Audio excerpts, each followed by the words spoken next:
Giving God the honor,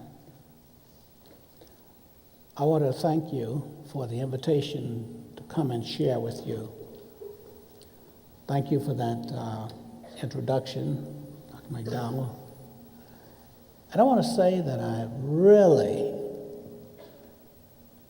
have appreciated the hospitality that I've received since I've been here at Lipscomb. And I want to say to you, because you may not know, that as students, what you are experiencing here at Lipscomb is a sword that's pointing towards the new future. When I boarded the plane yesterday, coming to Nashville from Atlanta, we experienced some delay. And while I was waiting there at the gate, two students from Lipscomb sitting next to me. Chelsea was one, and Chelsea was the second one. Chelsea's, where are you? Okay, all right. They were so excited when I mentioned the word Lipscomb as I was on my cell phone as usual. And we got to talking, and they began to tell me about the trip they had just had to the Holy Land, to Egypt and places. And that was my first glimpse of what Lipscomb is like today. Not like it was yesterday, but today. When I began to see all of the different ethnic groups that are gradually and increasing, and the administrative position of Ms. Tennille Buchanan, and which is just such a lovely person and so well skilled, and a person who knows how to be in charge, and also a person who is gracious in taking charge. I said, my, things have changed, and perhaps they will never be the same. You have the opportunity now to look at the world differently. But more importantly, you have the opportunity to make a difference in the world. Not just your community, but you could start there. That'll be a good place to start. In looking at ways in which you can transform relationships so that those relationships become family and community. I've just been so impressed with the unusual opportunity that you have. And when I read the literature about Lipscomb, they're talking about global experiences and people traveling around the world, and this is great. You have such an opportunity now. Don't miss it. If there's an opportunity for you to go abroad, get on the bus. And if you're going around the world, get on a plane. Because what your life is going to be will no way parallel what our lives have been. So I say to you that I know a good thing when I see it. That's one of the advantages that you have of living to be older. You get to know the difference between a thing and a good thing. You have a good thing. Now I want to quickly tell you a bit about the experiences I've had, and there'll be an opportunity for some questions and answers at a later point. But the first thing I want to say is that Nashville has a uniqueness in the movement for social change. It was just not another place where some protest or some sit-ins or some movement activities took place. First of all, Nashville had a history of good race relations among people who were striving to make those changes. For an example, in Nashville back in the 50s, late 50s and the 60s, you had black city councilmen, elected officials on the city council. That wasn't true in southern states. The city council, okay? Our lawyer, Luby, okay? Ennis was another lawyer, and attorney Avon Williams, he was another lawyer. They stepped forward, and they were the ones who defended us in the sit-ins. The other thing, at Fisk University, you had an Institute for Race Relations. So black and white people have been doing things together all the time in Nashville. That was a kind of a uniqueness to it. The other thing is you had a Nashville Christian Leadership Council. This was a local chapter for the organization that Martin Luther King helped to found, the Southern Christian Leadership Conference. You had a strong NAACP in Nashville. You had also the Congress of Racial Equality, CORE, was in Nashville. So you had represented these national organizations right here. And during that period, we had about 25 institutions of higher education. That's why Nashville was called the Athens of the South, still is. And on the exact replica of the Parthenon, nowhere else but Nashville. It represents something. Nashville was the only place that had a larger number, than any other place, of white students who were involved in the sit-in movement. The fact is, the first person who was arrested in the sit-ins here in Nashville was a white exchange student, Paul LaPratt.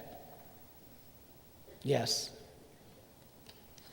So what I'm saying is that Nashville became a symbol, of that social change that we were talking about. Oh, we had problems in Nashville. Like, for example, we had blacks on the city council, but guess what? They had separate restrooms in City Hall. People who were making the law of the city could not share the same restroom. Yes, there was some paradox and ironies there, But Nashville was on the move. The movement, which we call the Freedom Rides, first of all, the goal was not to desegregate buses. No more than the sit-ins had to do with desegregating lunch counters. It had to do with combating a false myth and notion that blacks were inferior to whites and whites were superior to blacks. These segregation laws and practices were only manifestations of the oppressive efforts to imbue in the minds of people that there was a difference between black and white other than color. And that was inferiority and superiority. The people who suffered most from this were young white people who grew up thinking that they were superior to blacks. Now, as blacks, we were already told that that was not true, but it was unfortunate. And the people that I've held more sympathy for was the misguided white youth who were told that because of the color of their skins, they were superior to somebody, and they act that way around the world. That was not fair. That was not fair, nor was it right. God made all men and women equal in his sight. How can we read that on one hand and ignore it in our social practices towards each other? So what the movement was about was dispelling this myth. It came in many forms. Segregation was only for the purpose of trying to enforce this false idea in the minds of people. Now, it was not true that blacks could not eat at lunch counters or could not have food at lunch counters downtown. Could always go and stand up and take out. You just couldn't sit down. There was something about sitting down. See, most segregation was, you might say, horizontal. It's when people sat down together. That's what they wanted, to make sure they were separated. You know why? It's because, like the Lipscomb students I met yesterday, we were sitting down at the waiting area of the airlines there at the gate. And because we were sitting down, we began to have a conversation. When you sit down together, it implies social equality. Yes, sitting down together, eating together, in the waiting room together. So, in order to perpetuate the myth, they had to keep people separated, because otherwise they'll start talking to each other and they'll discover that they have something in common, like we were all coming to this worship service today. We discovered that by sitting down, talking. And we've got to do more of sitting down and talking.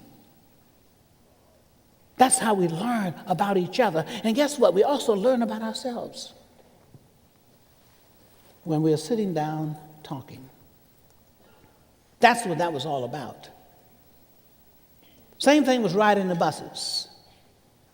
Why do you think they put the blacks in the back and the whites in the front of the bus? It was to show that one group was superior to another group. Now, I didn't say anything in those days, but I can tell you now, okay, because I feel more comfortable. But I used to question the wisdom of white people who fostered that kind of thing, putting the white folks in the front and the black folks in the back. And they're supposed to be superior in their thinking.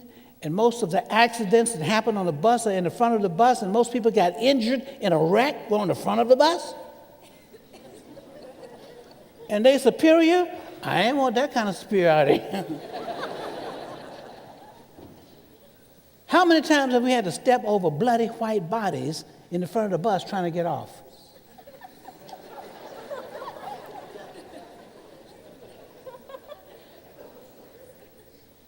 I felt sorry for the young white people who were being told these things. No, in God's sight, we're all equal. And people who make those kind of rules and regulations are people who don't have our best interests in mind, the interests of the whites nor the blacks. No.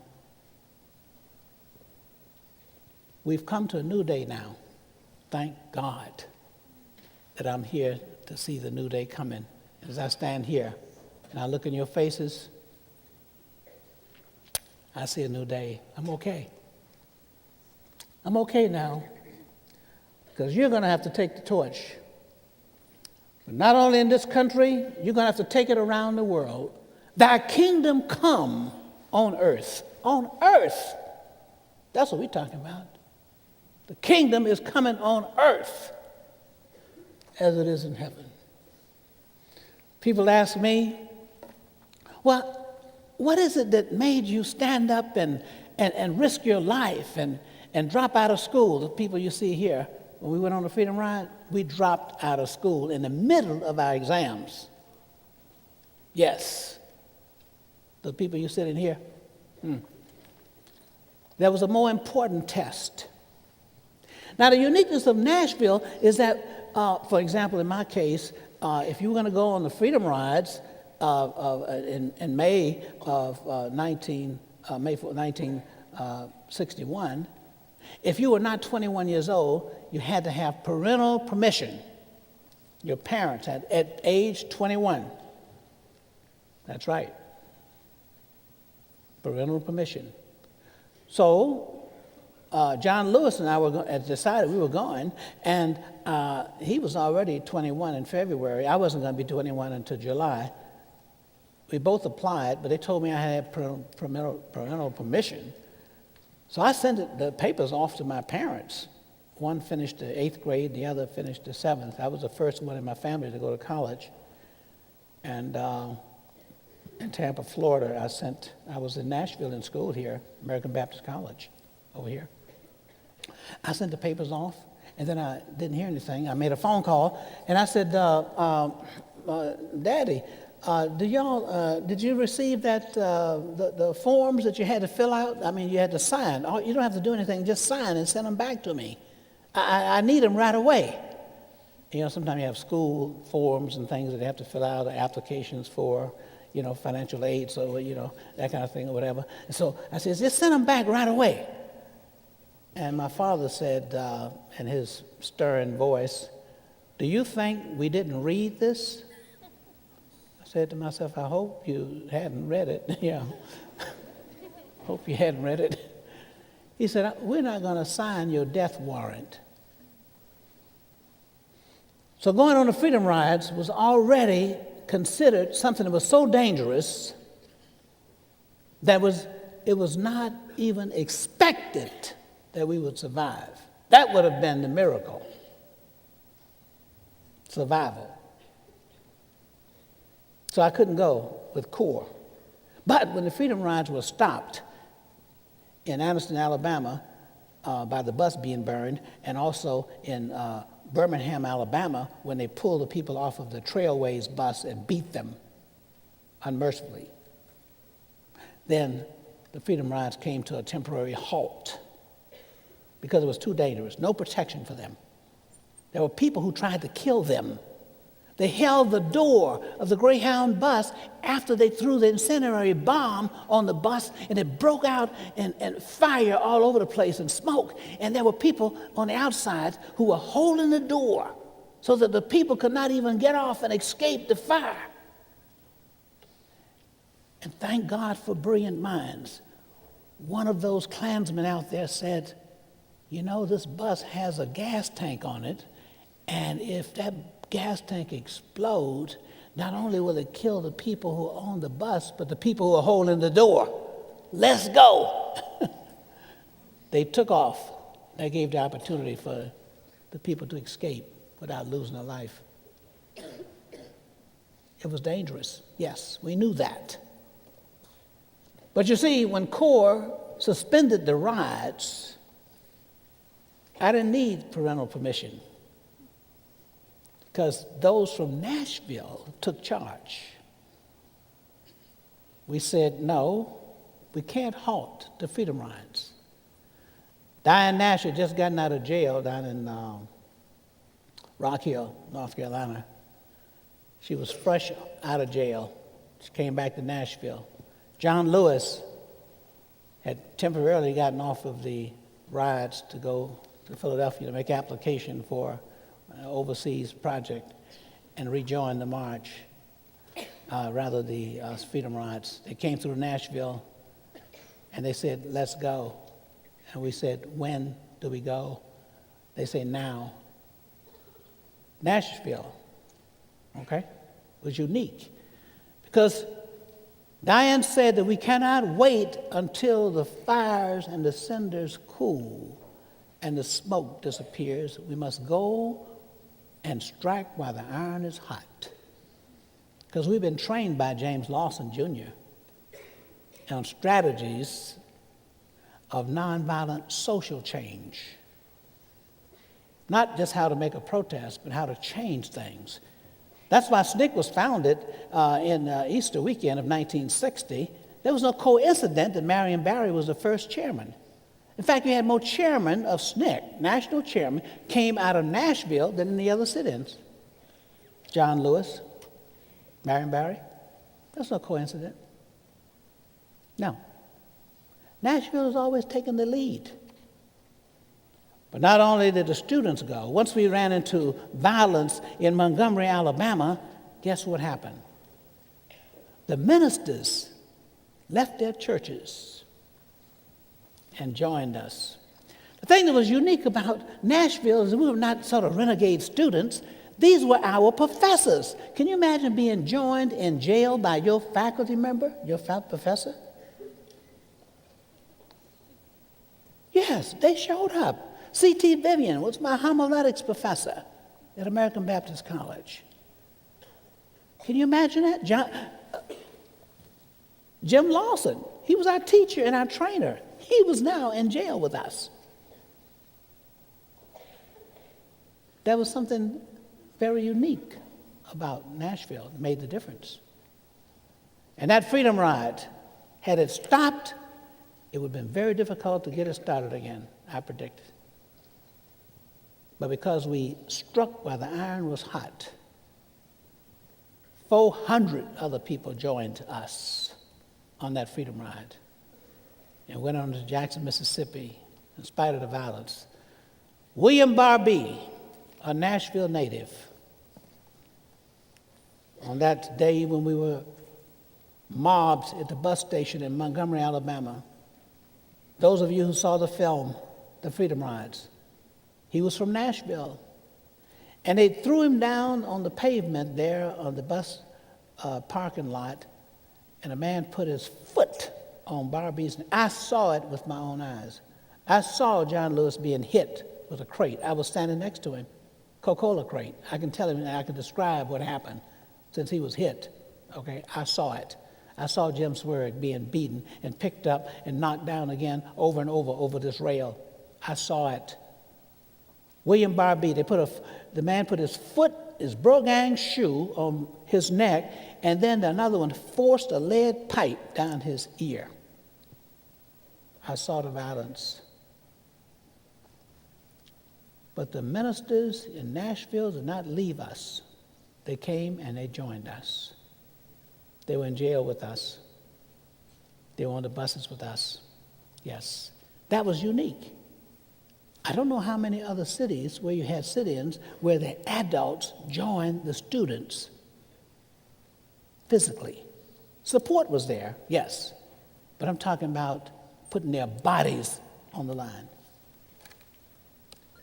The result of that is that Mississippi Summer and all the other campaigns that happened in Mississippi was when you had large numbers of people coming in. You had a large, significant number of whites who joined that freedom ride. Mississippi was never the same. And our training, and that's what I do basically, is train people in nonviolence and how to set up centers and institutes and how to integrate those courses into a curriculum and certification in nonviolence and peace studies and social change. That's what I do all over the world. We have 22 centers. In our teachings, one of the things that we say that you can never, and I got this straight from Martin Luther King, you can never succeed in a revolution, whether it's violent or nonviolent, unless you're able to win the sympathy, if not the active support, of the majority. The Freedom Rides brought large numbers of people into Mississippi, white people, young people, people who were committed to change. There is no coincidence that in Selma, Alabama, we had 4 people who were killed in that movement. One was black, Jimmy Lee Jackson, and the other 3 were white. Yes. That's why things began to change, because they saw. President Johnson made a speech, and he said, one good man has died. A lot of people interpret that to be able to say that because he was white, he was a good man. That was not what Johnson was saying. That group of Unitarian ministers had already gone to see President Johnson 2 days before they went to Selma. In other words, President Johnson knew Reverend Reeves. Personally, he had met with him. One good man. He was a man of the cloth. That's what he meant by good man. So what we're saying here is that once we were able to win the sympathy and support of the majority, we knew that we could see the end of the revolution there in terms of that change. We're passing the torch. It's yours. Underlying all of the laws and all of the policies and procedures and civil rights activities, there has to be a moral basis to it if we're going to bring about change. You can change the law, but you won't change behavior unless people embrace the moral component of change. We must change hearts before we change minds. And we must change hearts and minds before we change behavior. Martin Luther King, when he stood up, he had the Constitution of the United States of America in one hand, the laws of the land, but in his other hand, he had the Bible. Oh, yes. No law can stand on its own with any moral authority without the sacred word. The sacred word, not just some poetic words, the sacred word. In conclusion, I'll say this. We can't take the credit for being so smart and being so strategic, okay? No.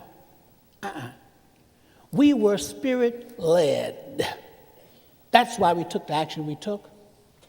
In fact, we took more action than we did thinking, which means we act based on what we know to be true. But we did our acting, and I say we act our way into thinking. We act our way into thinking because we had a moral imperative. We knew what we were doing was the right thing, even though we could not articulate it. The articulation came later. We were moved by the Spirit, and that's what the movement is, a movement.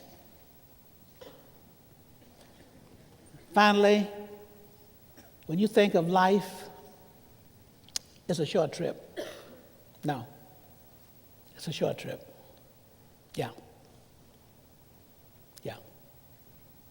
Love your parents and your grandparents and your uncles and aunts. Give them a hug, because you don't know how long they're going to be here. We don't know how long we're going to be here. Make every day a sacred day. Let love reign. And I know people have differences and they have arguments and all that kind of stuff. Don't let your family disintegrate over somebody saying something unfortunate slip of the tongue. You take the responsibility to mend those relationships. You take the responsibility of strengthening the relationships in your family and your brothers and your sisters and those distant cousins. Don't let them be so distant. I don't care. There's some people who have broken families, they call them. No family is broken. It's a matter of patches that can be brought together into a quilt. Yes. Your value is not your pocketbook and your bank account. Your worth in life, if that's all you are worth, you're not worth very much. Your worth has to do with your worthwhileness. I'm talking about being wild about it. Your worthwhileness means that you are valuable to other people. That's how you determine your worth. How many people will miss you when you're gone? Make your life valuable and make it worthwhile. But when you have that moment in your life, stand up for truth. Some people say, don't rock the boat. I say, turn it over. Stand up for what you know to be true.